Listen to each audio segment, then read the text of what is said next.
गोरखपुर के NCC academy के आज के शिलान्यास कार्यक्रम में मंच पर उपस्थित गोरखपुर के माननीय सांसद श्री रवि किशन जी, महापौर डॉक्टर मंगलेश श्रीवास्तव जी, माननीय विधायकगण श्री विपिन सिंह जी, श्री फतेहबहादुर सिंह जी, श्री महेंद्रपाल सिंह जी, श्री राजेश त्रिपाठी जी,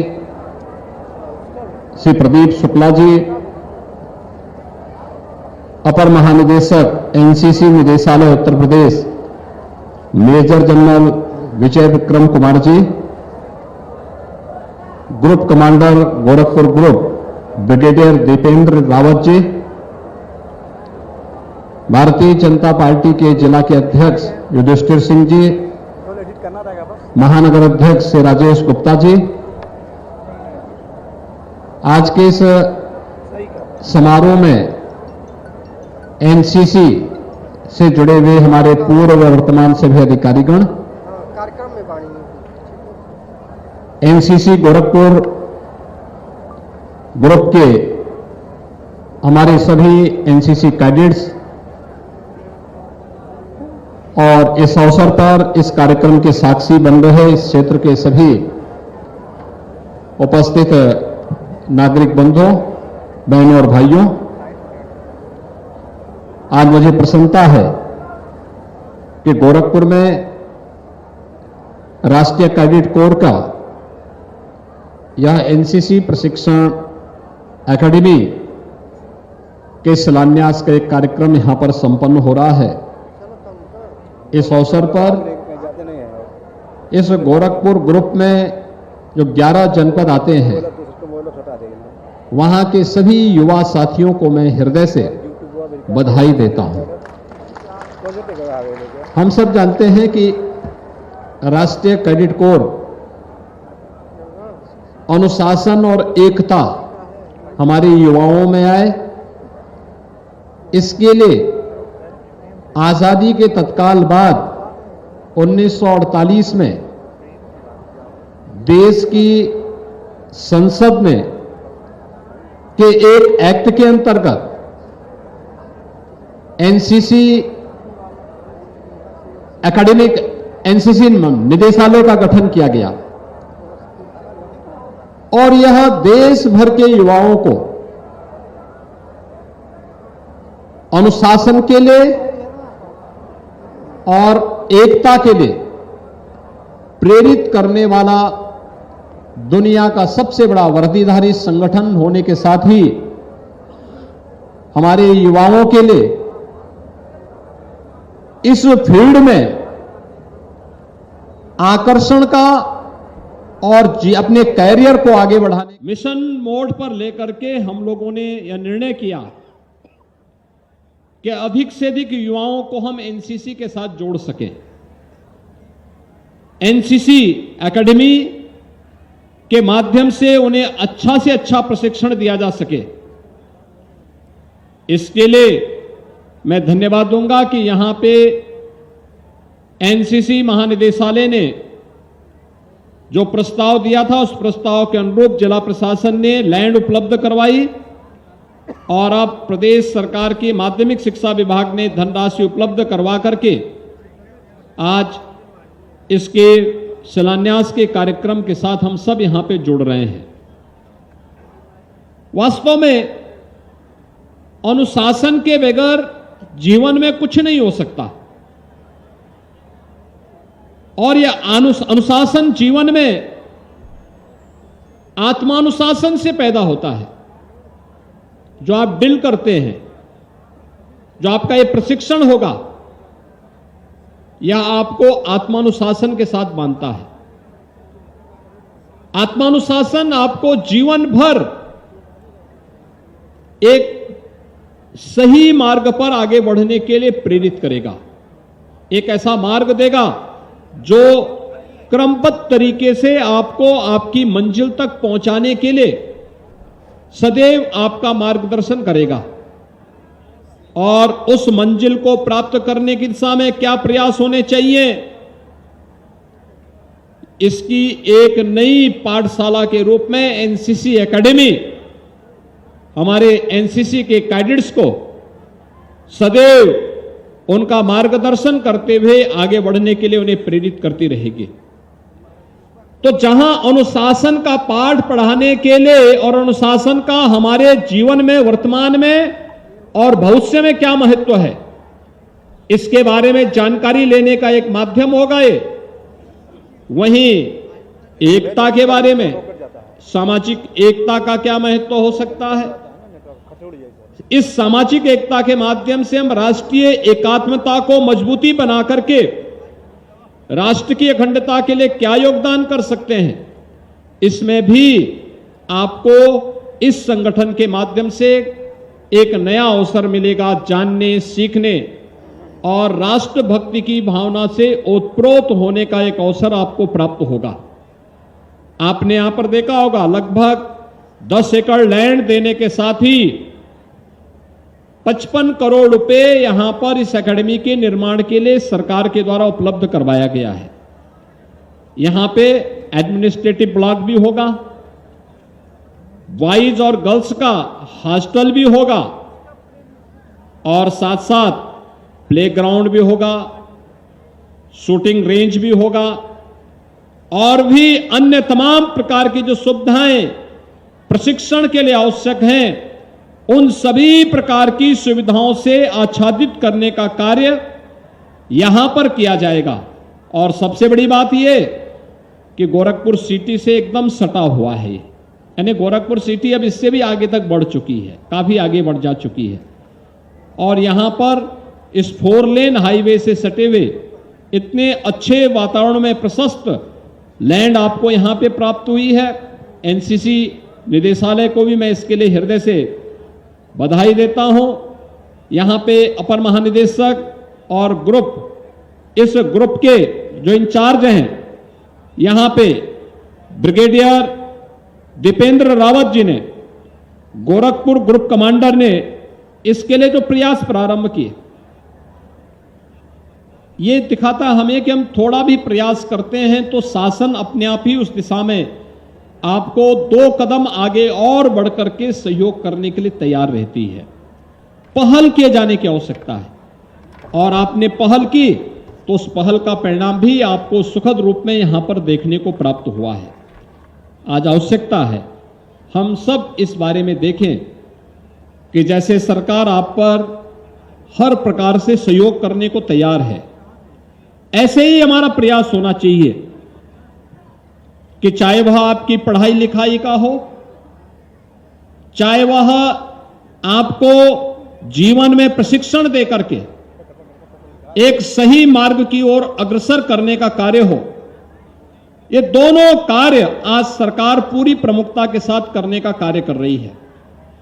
और जीवन के हर एक क्षेत्र में, क्योंकि उत्तर प्रदेश जैसा राज्य में इस एकेडमी का अपना महत्व है। उत्तर प्रदेश देश की आबादी का सबसे बड़ा राज्य है और मुझे यह जानकर के और ये बताते हुए प्रसन्नता है कि हमारी 56% से अधिक आबादी ऐसी है जो आबादी कामकाजी है, जिस आबादी के द्वारा अपने परिश्रम और अपने पुरुषार्थ से प्रदेश और देश के विकास में जो योगदान दे रही है। आप सोचिए, अगर ये 56 से 60% आबादी अनुशासन न मान करके अपने तरीके से आचरण करने लग जाए, समाज की क्या स्थिति होगी। तो इस युवा आबादी के लिए, इस युवा कार्यशील पूंजी को राष्ट्र निर्माण के कार्य में लगाने के लिए जहां एनसीसी का अपना महत्व है, वहीं साथ ही साथ हम सब इस बारे में ध्यान में रखें कि व्यक्ति का स्वयं का कोई अस्तित्व नहीं। अगर वह स्वयं के लिए जी रहा है तो उसका कोई मायने नहीं होता है। हमारी सर्वोच्च प्राथमिकता हमारा देश होना चाहिए। अपने देश के लिए हम कार्य करें, अपने देश के लिए हम जिए, हमारा संपूर्ण समर्पण अपने देश के लिए होना चाहिए। और यहीं से ही हमारी अनुशासन का जो भाव आपको यहां से प्राप्त होगा, एकता का जो भाव आपको यहां से प्राप्त होगा, उसको हमें राष्ट्र निर्माण की प्रवर्तमान अभियान के साथ, इसी कार्यक्रम के साथ जोड़ना है। आज आप देखते होंगे दुनिया के अंदर भारत का सम्मान बढ़ा है। आज आप देखते होंगे कि देश की रक्षा की आवश्यकताओं की आपूर्ति, जिसके लिए हमें पहले विदेशों पर निर्भर रहना पड़ता था, आज स्वयं भारत के अंदर उसकी रक्षा की उत्पादन क्षमता को, उन इकाइयों की क्षमता को बढ़ा करके, नई यूनिट बना करके, डिफेंस कॉरिडोर के माध्यम से ऐसे आत्मनिर्भरता के लक्ष्य को प्राप्त करने की दिशा में भारत तेजी के साथ आगे बढ़ा है। देश के अंदर अत्याधुनिक इंफ्रास्ट्रक्चर के एक नए युग में हम लोगों को देखने को मिल रहा है। और आज दुनिया भारत की हार्ड पावर की भी और सॉफ्ट पावर की भी ताकत को महसूस कर रहा है। एक नया भारत है, तो नए भारत के अनुरूप हमें भी अपने आप को तैयार करना होगा। और मुझे प्रसन्नता है कि आज गोरखपुर में अपने इन हजारों युवा साथियों के लिए एनसीसी एकेडमी, जिसमें गोरखपुर, देवरिया, कुशीनगर, महाराजगंज, संत कबीर नगर, बस्ती, सिद्धार्थनगर, बलरामपुर, श्रावस्ती, गोंडा और बहराइच, ये 11 जनपद के कैडेट्स न केवल अपना प्रशिक्षण के बाद आगे की ट्रेनिंग लेने के लिए इस एकेडमी का उपयोग कर पाएंगे, बल्कि ये जो 11 जनपद हैं, इन 11 जनपदों में 4 जनपद ऐसे हैं, सिद्धार्थनगर, बलरामपुर, श्रावस्ती और बहराइच, जो प्रधानमंत्री जी के द्वारा देश के अंदर शिक्षा, स्वास्थ्य, रोजगार और अन्य इंडिकेटर में जो जनपद पिछड़ गए थे, आजादी के बाद जिन्होंने अपेक्षित विकास नहीं किया, उनमें ये 4 जनपद भी थे। इन्हें आकांक्षात्मक जनपद कहते हैं, एस्पिरेशनल डिस्ट्रिक्ट। ये 4 जनपद हैं। और मुझे प्रसन्नता है कि एनसीसी एकेडमी और यहां से निकले हुए जो प्रशिक्षित कैडेट्स होंगे, ये इन एस्पिरेशनल डिस्ट्रिक्ट को एक विकसित जनपद के रूप में विकसित करने में अपनी भूमिका का निर्वहन करने में अपना योगदान दे पाएंगे। प्रधानमंत्री जी के आत्मनिर्भरता के लक्ष्य को प्राप्त करने में हमें सफलता प्राप्त हो पाएगी। आज यह कार्यक्रम यहां प्रारंभ हो रहा है और मैं चाहूंगा कि एनसीसी निदेशालय, शिक्षा विभाग, स्थानीय प्रशासन तीनों मिलकर के बेहतर समन्वय के माध्यम से एक समय सीमा के अंदर इस एकेडमी के निर्माण के कार्य को हम पूरा करें, जिससे इसका लाभ यहां के छात्र छात्राएं ले सकें। दूसरा, हमारा प्रयास जरूर कुछ चीजों का होना चाहिए। जहां भी हमारी इस प्रकार की एकेडमी बने, वहां पर एक तो पूरा हरा भरा वातावरण होना चाहिए, अधिक से अधिक वृक्षारोपण करना, क्योंकि प्रशिक्षण कभी कभी भीषण गर्मी में भी हो सकता है। कैंप्स लगते हैं तो उस समय गर्मी भी हो सकती है और उस दौरान शीतलहरी भी हो सकती है। हमें उसकी परवाह नहीं करना है। सर्दी हो, गर्मी हो, बरसात हो, इन सब की परवाह के बगैर राष्ट्र निर्माण के लिए किसी एक अभियान के साथ अगर हमें जुड़ने की आवश्यकता पड़ेगी, तो इसकी परवाह के बगैर हम सब अपने आप को समर्पण भाव के साथ उसके साथ जूझ पड़ेंगे।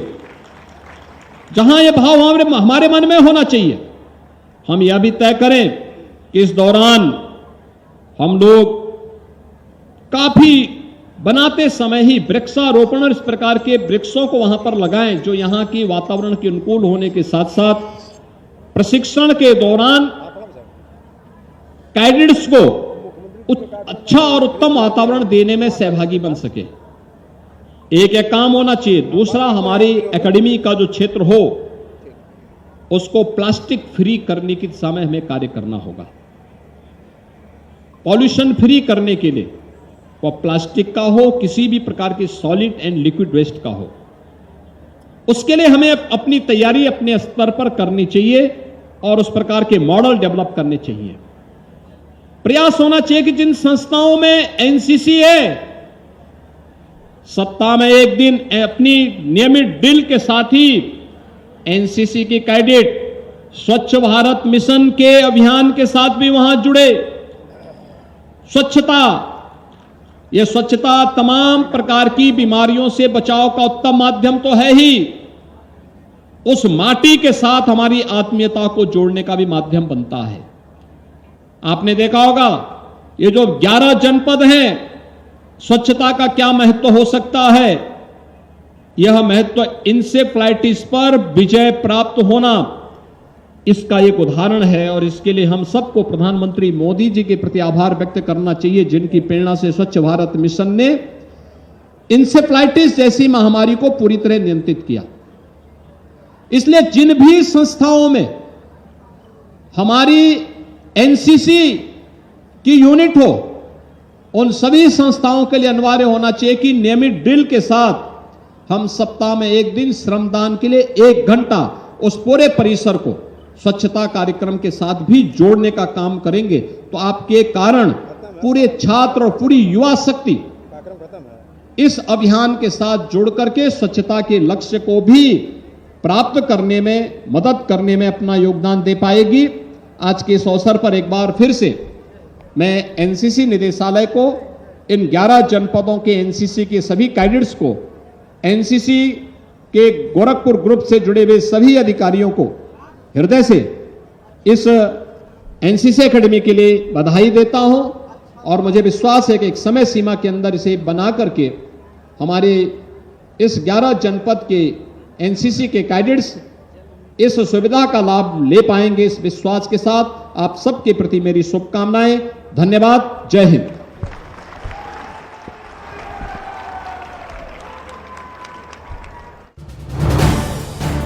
आप देख रहे हैं न्यूज़ 18 उत्तर प्रदेश उत्तराखंड।